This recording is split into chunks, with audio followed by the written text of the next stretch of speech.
Hi! Welcome back again to Braile's channel. Nagbabalik po tayong muli para sa pahabol na payout updates ng ating social pension at hindi lamang po yan. Dahil may naglabas din ng announcement para sa pagbibigay ng local social pension at birthday cash gift para sa lahat ng senior citizens beneficiaries at maging ang mga PWDs beneficiaries. Kung saan ang mga ito ay yan po ang ating ibabahagi sa inyo. But before po tayo mag-start sa ating topic, kung bago ka pa lang sa aking channel, please do kindly subscribe, like, and share na din sa ating mga kaibigan, kaanak o kapwa po natin pensioners at please do share na din sa ating mga social media accounts para mas marami pa ang makaalam. With no further ado, let's begin na po sa ating topic. Just in. Pahabol this weekend.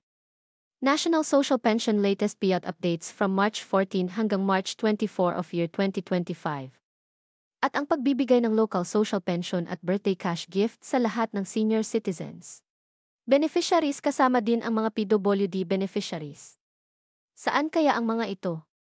Buong detalye alamin, narito na po ang pahabol na payout schedule para sa buwan ng March at ang pagbibigay ng local social pension para sa mga PWDs. Simulan po natin sa probinsya ng Montalban, Rizal. Ang lahat ng beneficiaries ay makakatanggap ng local social pension mula sa kanilang pamahalaan.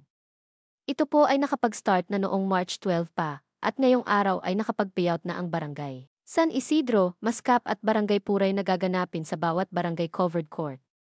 On March 15 ang Barangay Sitio Balagbag ang nakaschedule mag-payout at sa panghuling araw March 17, nakaschedule ang lahat ng unserved beneficiaries na gaganapin sa Municipal Gymnasium.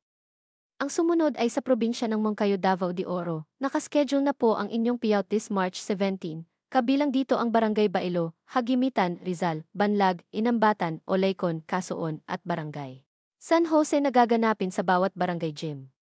On March 18, nakaschedule mag-payout ang Barangay Mamunga, Tubo-Tubo, Awao, Pasian, Union at Barangay Salvacion. On March 19 naman nakaschedule ang Barangay Mount Diwata, Upper Ulip, Babag, Macopa, Naboth, at Barangay Poblacion.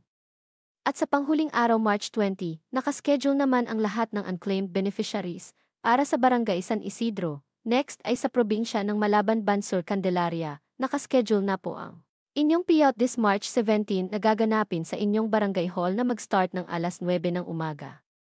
Next ay sa probinsya ng Barangay Masalukot 4, Candelaria, Quezon na gaganapin on March 18. Next ay sa probinsya ng Barangay Mangkilam, Davao City. Nakaschedule na po ang inyong payout this March 24 na gaganapin sa inyong barangay gym na mag-start ng 8 to 3 ng hapon. Next ay sa probinsya ng Barangay Masalukot 2, Candelaria, Quezon. Nakaschedule na po ang inyong payout this March 20 na gaganapin sa inyong barangay covered court na mag-start ng 9 to 10:30 ng umaga. Samantala, ang probinsya ng Jagna, Bohol ay naglabas na rin ng schedule para sa first quarter social pension payout at ang pagbibigay ng birthday cash gift sa lahat ng PWDs beneficiaries. Nakaschedule na po ito on March 21 na gaganapin sa Jagna Cultural Center na mag-start ng 9 to 12 ng tanghali. Kabilang dito ang Barangay Bungamar, Canupaw at Barangay Loalsi na mag-start ng alas 9 hanggang alas 12 ng tanghali.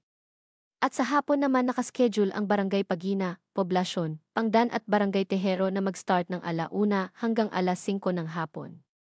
Ang sumunod naman ay sa probinsya ng Binyan, Laguna. Ito ay para sa National Pension for first quarter. Nakaschedule na po ang inyong payout this March 17. Kabilang dito ang Barangay Binyan, Bungahan, Canlalay, Casile, De La Paz, Ganado, Langkiwa at Barangay Iloan na mag-start ng alas 9 hanggang alas 11 ng umaga. Ang Barangay Malaban, Malamig, Mamplasan, Platero, Poblacion at Barangay San Antonio ay mag-start ng alas 11 hanggang alas 2 ng hapon. Pagdating ng 2:30 hanggang 4 ng hapon, nakaschedule mag-payout ang Barangay San Francisco, San Jose, San Vicente, Soro-Soro, Santo Domingo, Santo Niño, Santo Tomas, Timbao, Tubigan at Barangay Zapot na gaganapin sa Alonte Sports Arena. That's it. Sa ngayon ay ito pa lamang ang mga naglabas ng kanilang payout schedule para sa buwan ng March. Manatili po kayong nakatutok sa aking channel para sa mga latest payout updates at iba pang informative videos na para po sa inyo. Marami pong salamat and God bless everyone.